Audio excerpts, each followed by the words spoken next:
Ku itariki ya 24 y'ukwezi kwa kabiri mu mwaka wa 2022, Perezida w'Uburusiya Vladimir Putin yategetse ingabo ze gutera Ukraine. Yaratangije intambara kuri Ukraine, ariko we ntabwo yigeze abyita intambara, ahubwo yabyise ibikorwa bya gisirikare kuri Ukraine bigamije gukura ingengabitekerezo y'abanazi muri iki gihugu. Imbwirwaruhame Vladimir Putin yavuze icyo gihe yibutse intambara yo gukunda igihugu yashojwe na Leta Zunze Ubumwe z'Abasovieti ku Budage bw'abanazi mu 1941. Abantu bose bazi by'amateka y'isi bemeza ko kimwe mu bintu byababaje Perezida Vladimir Putin kikamubabaza ndetse kikamushengura kuruta ibindi byose kuva bayeho ari isenyuka rya Leta Zunze Ubumwe z'Abasovieti. Buri leta yari igize izi leta ziyunze ikajya ukwayo, zimwe zikitandukanya n'amatwara ya Leta Zunze Ubumwe z'Abasovieti zikihuza na Leta Zunze Ubumwe za Amerika n'Uburayi. Kuri Putin iki ni ikintu kidakwiye kwihanganirwa. Ibi nibyo bituma benshi batekereza ko Vladimir Putin ashobora kuba yararazwe ubushake n'inyota byo kugarura ubuhangange bw'Uburusiya bushaka kwisubiza ubutaka bwose bwambuwe kuva bukivuka. Ugutera Ukraine byaba bifitanye isano n'izindi ntambara ubwami bw'Uburusiya bwagiye burwana kuva mu kinyejana cya 8.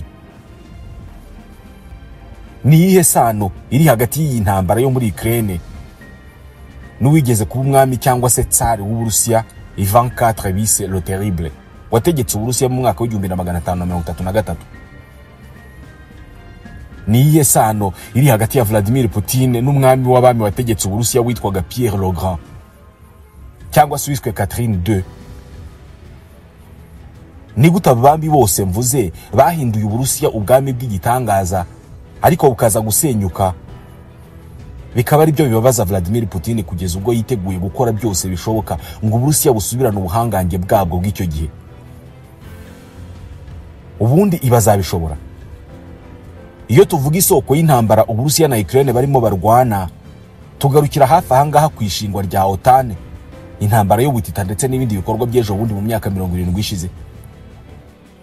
Nyamara wabyumva neza usubiye inyuma kure cyane mu myaka myinshi ishize, nko mu mwaka wa 1862. Amateka y'Uburusiya atangirana n'inkuru zanditswe n'abantu bo mu Burayi bwo hagati no mu Burasirazuba bazwi nk'Abaslave. Hari nk'inkuru yiswe Le Récit des Temps Passés yanditswe n'umwe mu bamwane cyangwa se abihayimana bo mu kinyejana cya 11. Mu mwaka wa 1862 igikomangoma cy'Abavikings, ubwo n'ubwami bwabayeho mu kinyejana cya 13 mu majyaruguru y'Uburayi. Icyo gikomangoma cyitwaga Rurik cyakomokaga ahari Swede y'ubu ngubu. Uyu Rurik muri 1862 yafashe icyemezo cyo guhuriza hamwe abantu bari bahuriye mu bwoko bumwe nawe babaga mu bihugu byo mu Burayi bw'Uburasirazuba, bashinga leta bise Novgorod. Ni nkuko nahuriza hamwe abantu benshi tukumvikana gushinga igihugu. Bo rero bashinze icyo bise Novgorod, ibibaye leta ya mbere y'Abaslave. Novgorod n'ubu uracyari umwe mu migi yo mu majyaruguru y'uburengerazuba bw'Uburusiya. Hashize imyaka 20 bashinze iyi leta, ubwo ni muri 1882 umugabo witwaga Oleg, akaba se wa Rurik, yafashe ingabo ze berekeza mu majyepfo ya leta bari bamaze gushinga, bajya ku nkengero z'uruzi bitaga Dniepr, bafata agace kitwaga Kiev, bahita bagatangaza nk'umurwa mukuru cyangwa se nyina w'imigi yose y'Uburusiya. Mwibuke Kiev uyu munsi ni umurwa mukuru wa Ukraine. Aya ni amateka yanditse mu nyandiko, nubwo bitazwi neza mu by'ukuri niba ari uko byagenze, ariko ikizwi neza mu mateka nuko hari abarwanyi b'Abaviking, ni ukuvuga baturukaga mu majyaruguru y'Uburayi ahari Swede na Finland z'ubu, babaye ku nkengero z'uruzi rwa Dniepr ahari Kiev y'ubu ngubu. Aha aba barwanyi bashinze ikiswe Rus de Kiev, ari ryo tsinda rya leta nto zari ziherereye muri ako gace. Izo leta nto zari zirimo n'iyitwa Moscow. Iki gihe Kiev yabaye nk'umurwa mukuru w'ubukungu ndetse n'iby'umuco mu bihugu cyangwa se leta nto zose zari muri ako gace. turi mu kinyejana cya 8 ubwo nahagana mu mwaka wa 900. Iki gihe Kiev yayoborwaga n'igikomangoma cyitwaga Volodymyr, izina risa nk'irya perezida wa Ukraine y'uyu munsi. Uyu Volodymyr muri 988 yarabatijwe, ahinduka umukristu ndetse na Rus de Kiev cyangwa se rya huriro rya leta zose zo muri ako gace atangaza ko zose zibaye leta za gikristu. Ibi byose ni bimwe mu bituma Vladimir Putin avuga ko Ukraine ari agace k'Uburusiya. Uburusiya na Ukraine byose ni ibihugu byemera ko inkomoko yabyo ari Rus de Kiev. Mu mwaka wa 1240 za leta zihuje zitwa Rus de Kiev zarasenywe, zisenywa n'ubwami bw'abami bw'Abamongol.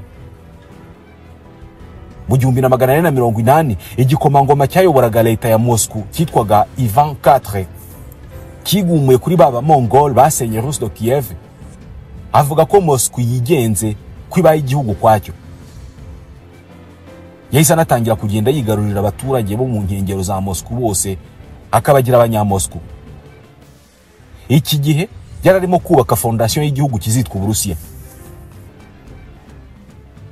Mwibuke mu myaka mike yari ishize igikomangoma Volodymyr cyayoboraga Rus de Kiev cyari cyarabatijwe ahinduka umugaturika.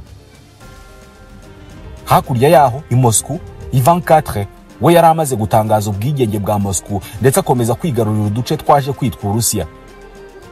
Moscow yakomezaga kwaguka cyane bitandukanye no mu burengerazuba hamwe hitwa Rus de Kiev, hamwe babaye abagatulika.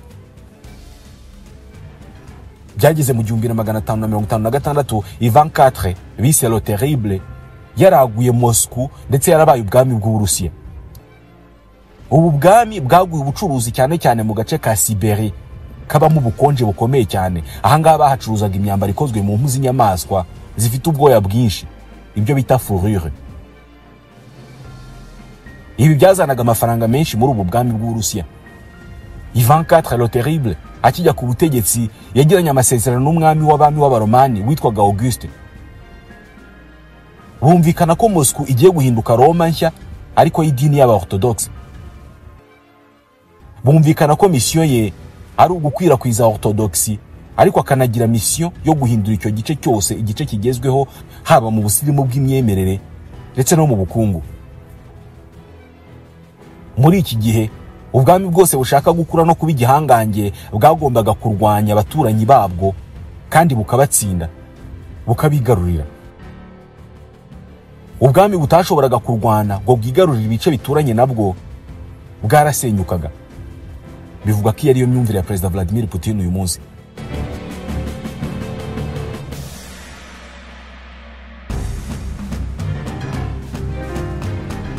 Kuba Uburusiya bwari bwariyemeje kuba nka Roma mu birebana na Orthodoxy byatumaga abami bose bayoboraga iki gihugu barabaga ari aba-Orthodoxe. Uku niko mu 1615 muri ubu bwami hagiyeho abami biswe aba Romanov. Umwami wa mbere w'umuromanov wabanje kuyobora Uburusiya yitwaga Michail Fedorovich. Uyu kimwe na bagenzi be bamukurikiye intego ya mbere bajyanye ku butegetsi kwari ukwagura ubwami bwabo bakabwerekeza mu burengerazuba. Birumvikana no kwigarurira Ukraine n'ibindi bice byo hafi aho. Hahandi kwaguka kwabo kwahereye mu mwaka wa 862. Ibi byo kwigarurira Ukraine banabigezeho, bigarurira bimwe mu bice bya Ukraine binyuze mu masezerano bise aya Pereyaslav mu 1654. Aba bami baba Romanov banagerageje gusirimura Uburusiya babwinjiza mu mibereho nk'iy'abanyaburayi bw'uburengerazuba. Umwami wakoze ibingibi yitwaga Pierre le Grand. Uyu yakoze impinduka mu gisirikare, impinduka zatumye abami b'iki gihugu barotaga gukora ku nyanja kera kabaye noneho bigarurira ubutaka ku nkengero za Mer Baltique. Ubu butaka babwambuye Suède. Aha bahubatse umujyi ukomeye cyane bawita Saint Petersburg. Bawubaka neza nk'uko imijyi y'abanyaburayi yari imeze. Cyane cyane bakopeye imyubakire y'imijyi y'Ubufaransa n'Ubutaliyani. Iyi Saint Petersburg Vladimir Putin yaje no kumwe mu bayobozi bawo. Muri abo bami bise aba Romanov mu 1762 hagiyeho wiswe Catherine II. uyu nawe yaguye iki gihugu akigeza ku nyanja yiswe kwishyushye Mer Chaude, akigeza kandi ku nyanja yirabura ndetse n'inyanja bise ya Azov. Ku butegetsi bwa Catherine wa kabiri, Uburusiya bwanambuye Turukiya agace kitwa Crimea. Crimea murayibuka ko yongeye guteranya Uburusiya n'isi yose ejo bundi mu 2014 ubwo Abarusiya bayakaga Ukraine.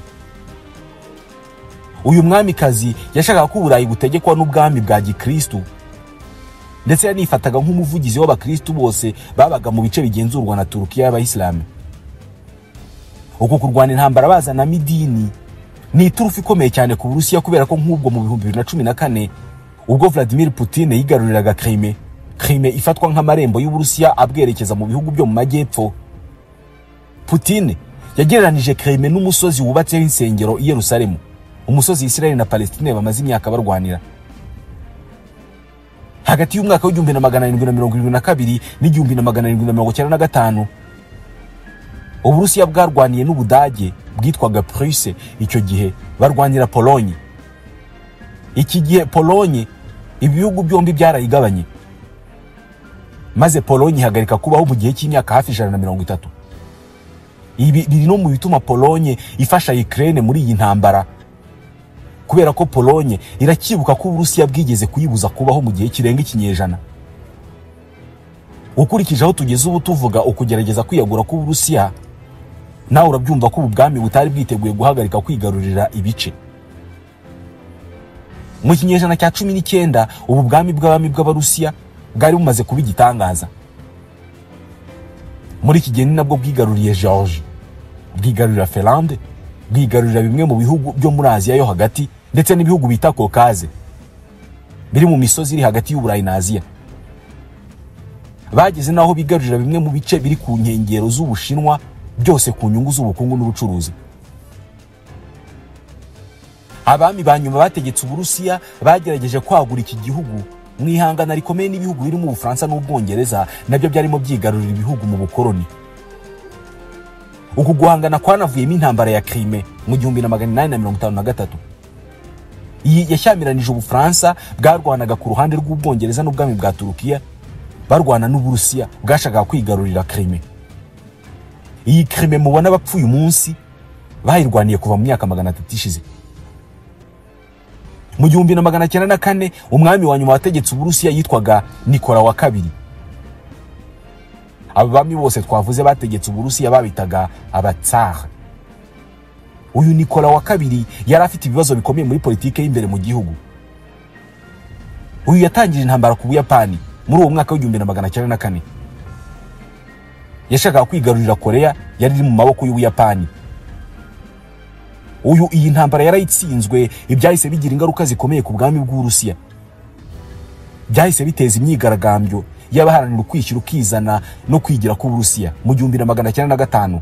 Aba ni abanationaliste. Ibi byaciye intege ubwami bw'Uburusiya cyane ko hari no mu myaka mike mbere y'uko intambara ya mbere y'isi itangira. Uko gutsindwa kwa Nikola wa kabiri atsinzwe n'Ubuyapani kwanatumye ava ku ngoma mu 1917.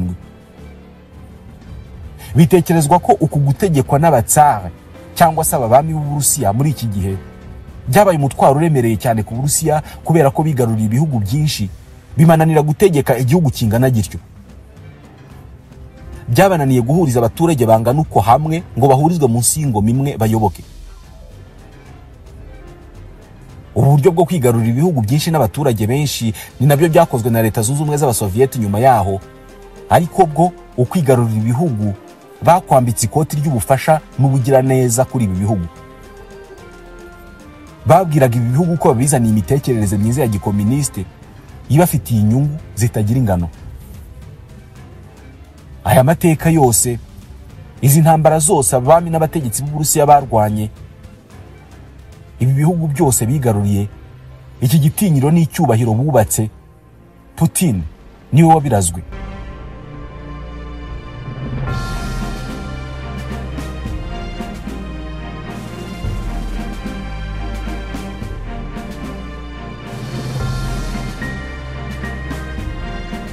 Putin aya mateka yose arayazi, kandi yababajwe cyane no kuba ibi byose byarasenyutse hasigara igihugu kimwe cyitwa Uburusiya. nubwo nacyo ari igihugu cy'igihangange kandi kikaba kinini kurusha ibindi byose ku isi. Putin ahabwa ingufu n'igitekerezo cy'uko ubwami buhagaritse kurwana busenyuka. Azi neza ko ubwami butarwanye ngo bwigarurire ibihugu bituranye buribwa bukavaho. Ibi abihuza nuko OTAN ariyo nkoni Amerika ikubitisha ibihugu byose idashaka, ikomeza kwinjiza ibihugu biri mu marembo y'Uburusiya. Kuri Putin ibi ni ukugira umwanzi mu marembo yawe, uwo mwanzi agahora areba iwawe mu mbere kandi akaba yahinjira igihe cyose abishakiye. Kuri Vladimir Putin uburyo bwo kwirinda buruta ubundi bwose ni ukwigarurira ibihugu byose byegereye Uburusiya bishobora kuzakoreshwa na Amerika n'Uburayi. Ngiyi impamvu yo kwigarurira Crimea mu 2014. Ngiyi impamvu yo kwigarurira ibice bya Donetsk na Luhansk ndetse n'intambara kuri Ukraine. Kuri Ukraine ho kenshi anavuga ko nta gihugu cyitwa Ukraine kibaho kubera ko intambara zarwanywe n'abakurambere be kuva kera zabaga zigamije kwagura Uburusiya kandi koko bagiye babigeraho. Ibi bintu azabigeraho? Abanyamerika n'Abanyaburayi bazabimwemerera? Reka tubitege amaso.